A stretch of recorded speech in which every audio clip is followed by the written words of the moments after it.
Assalamualaikum warahmatullahi wabarakatuh.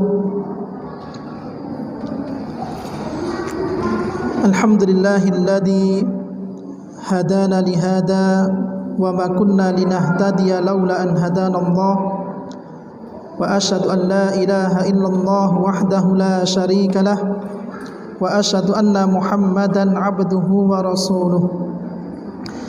Allahumma salli ala Muhammadin wa ala alihi wa ashabihi wa man tabi'ahum bi ihsanin ila yaumiddin wa ba'du. Para ummahat, para ibu yang semoga senantiasa dimuliakan oleh Allah Subhanahu wa taala. Setelah kita ketahui definisi thaharah, yaitu menghilangkan hadas dan menghilangkan najis dari badan, maka dari sini kita ketahui bahwa pentingnya kedudukan thaharah di dalam Islam. Sampai-sampai Nabi SAW mengatakan dalam sebuah hadis, miftahus salati at-tahuru. Kuncinya salat adalah bersuci. Ya. Dan Nabi juga mengatakan la tuqbalu salatun bi ghairi tuhurin. Tidak diterima salat tanpa bersuci. Ya, entah itu bersuci dari hadas atau bersuci dari najis. Bahkan saking pentingnya kedudukan thaharah ini, bahwa thaharah adalah separuh dari keimanan seseorang. Yang kita ketahui bahwa Allah Subhanahu wa taala pada hari kiamat nanti akan mengeluarkan orang-orang dari neraka, memerintahkan agar mengeluarkan orang-orang yang beriman, yang di dalam hatinya ada keimanan meskipun itu hanya sekecil biji sawi atau sekecil anak semut. Dan di antara bukti keimanan seseorang yaitu ketika dia menjaga thaharahnya, ketika menjaga kesuciannya, ya, baik itu kesucian secara maknawi maupun hissi. Ya, sebagaimana sabda Nabi SAW, at-tuhuru syatrul iman. Ya, thaharah itu atau bersuci adalah separuh iman. Ya, bukan at-tahuru minal iman atau an-nadhafatu minal iman, tidak. Tetapi lafaz hadis yang benar adalah at-tuhuru syatrul iman. Bersuci adalah separuh dari keimanan seseorang. Ya, maka perlu kita pelajari bab berkaitan tentang thaharah ini. Kemudian kita masuk pada pembahasan yang selanjutnya, dan insya Allah kita tuntaskan pada malam hari ini, yaitu tentang air dan apa yang dapat disucikan dengannya. Ya, mungkin para ummahat bertanya-tanya, adik-adik tidak boleh kejar-kejaran di masjid. Ayo tetap tenang, ayo di luar masjid, ya, biar ibu-ibunya fokus. Pembahasan tentang air, maka penulis memberikan bab air dan apa yang dapat disucikan dengannya. Dan di dalam kitab ini penulis membagi air itu menjadi dua macam. Ya, air itu dibagi menjadi dua macam. Jadi tidak usah bingung. Ya, air itu kalau tidak masuk pada macam yang pertama, maka dia akan masuk pada macam yang kedua. Ya, jadi pembahasannya simpel. Ya. Kenapa kita harus mengetahui tentang pembagian air seperti ini?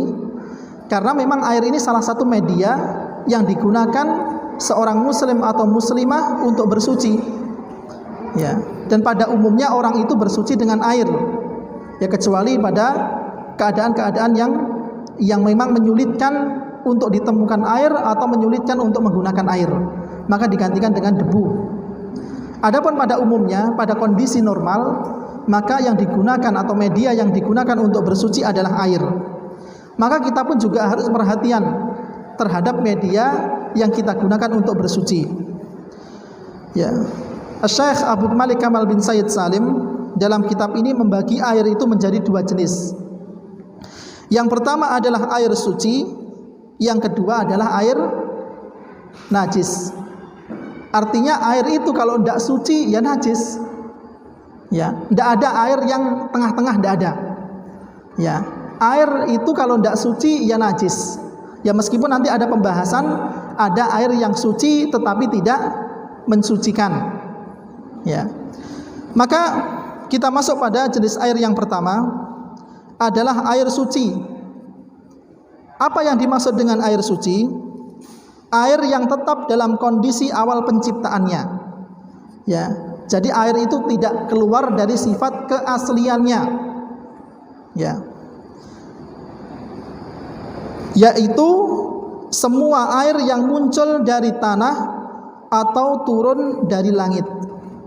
Yang termasuk air yang dihukumi sebagai air suci, dan ini juga dapat digunakan untuk bersuci.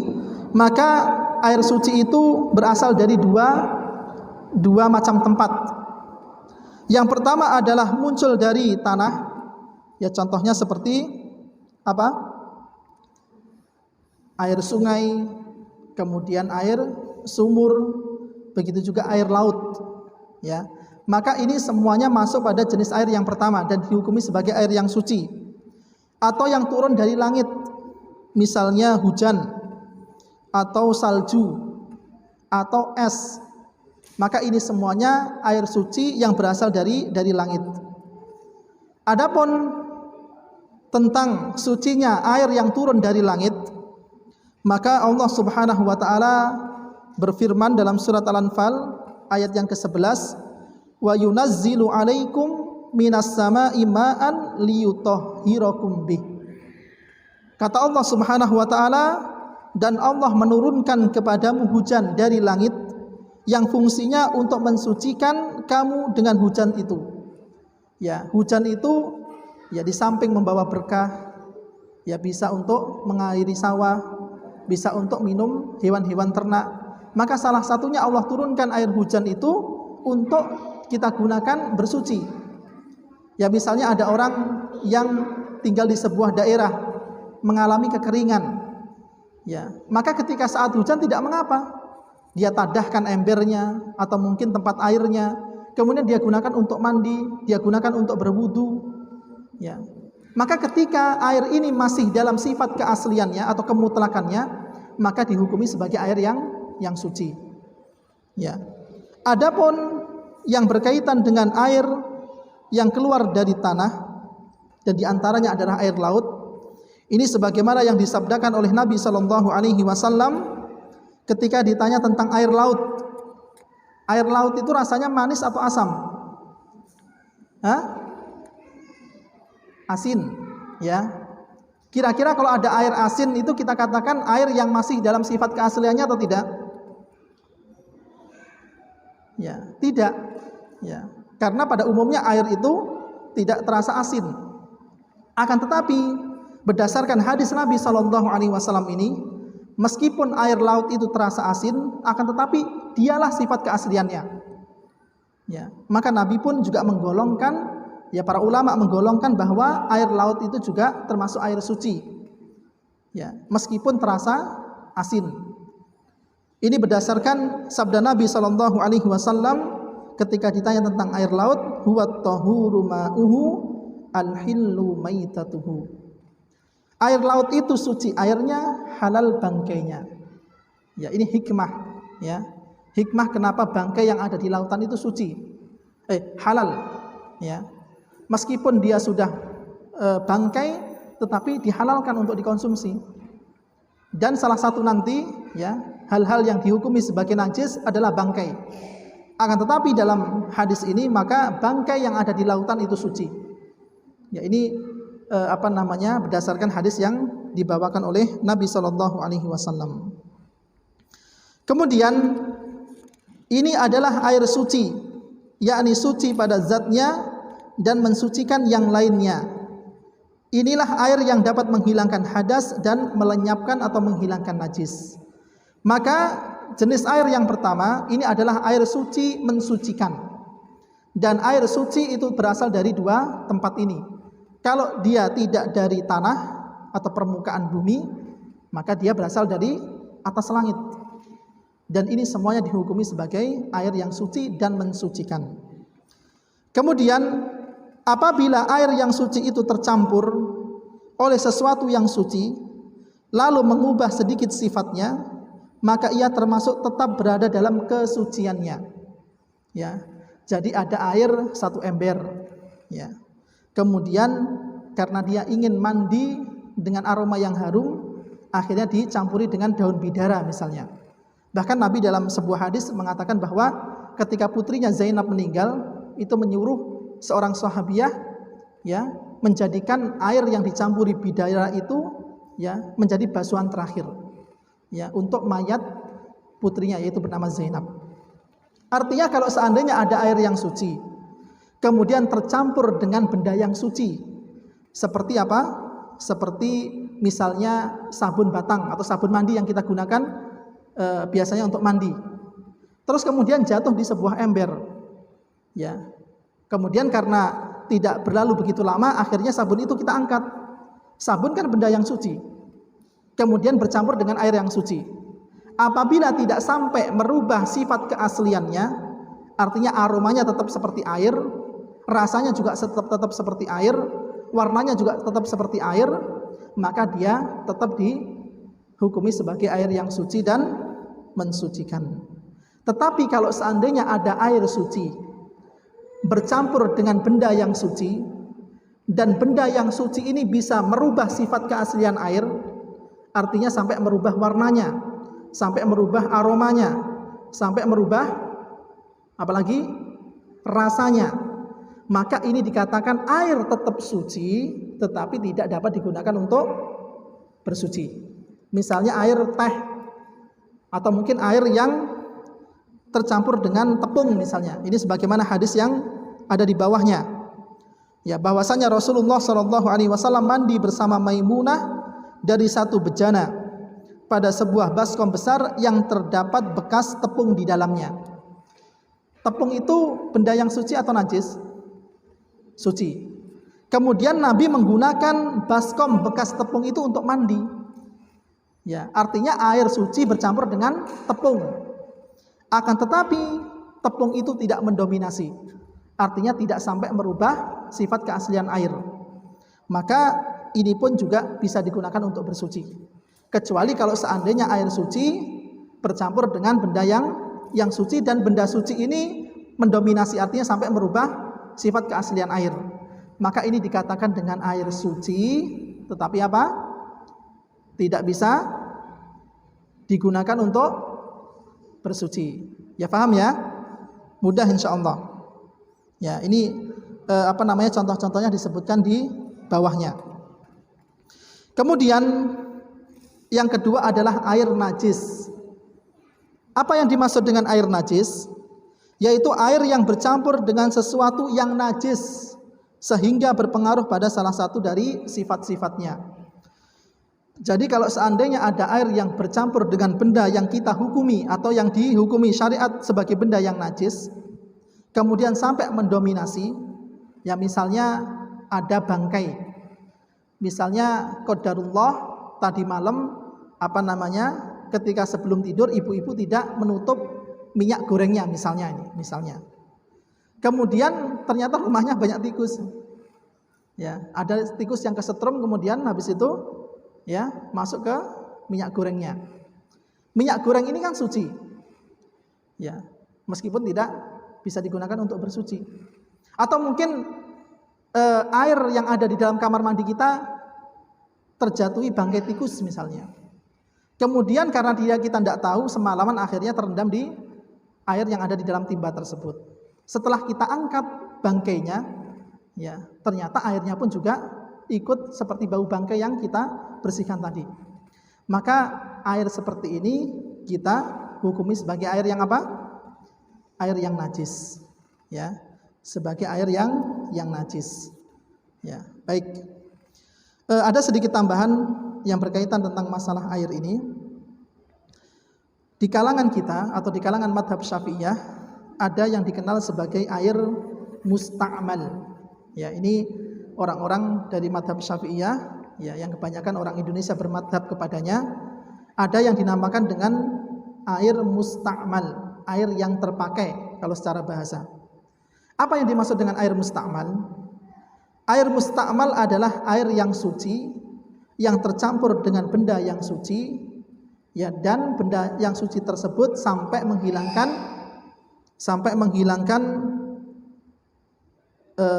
sifat keaslian air tersebut. Ya, misalnya tadi seperti air yang terkena sabun, yang terendam sabun sehingga airnya bau sabun.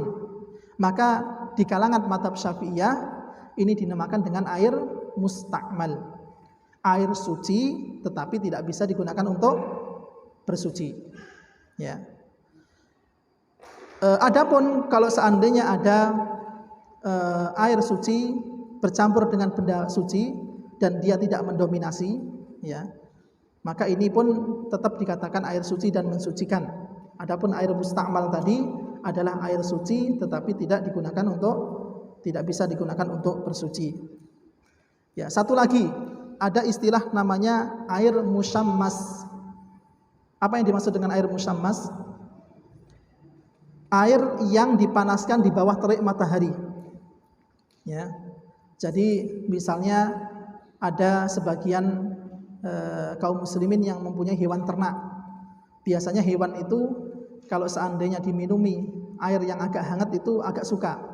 Ya, minumnya itu akan banyak nantinya. Maka air yang dipanaskan dengan di bawah terik matahari atau mungkin ya dipanaskan dengan api. Ya, mungkin karena pada masa-masa kita seperti ini sering hujan, apalagi butuh mandi janabah misalnya ketika waktu subuh. Kemudian dia menghangatkan air dengan api. Apa hukumnya? Apakah air seperti ini dihukumi sebagai air yang suci dan bisa mensucikan? Maka jawabannya iya. Ya, maka jawabannya iya. Ya, air yang dipanaskan itu ya tetap dihukumi sebagai air yang suci. Ya, karena memang masalah panas dan dinginnya air ini tidak mempengaruhi atau tidak diperhitungkan dalam masalah fikih.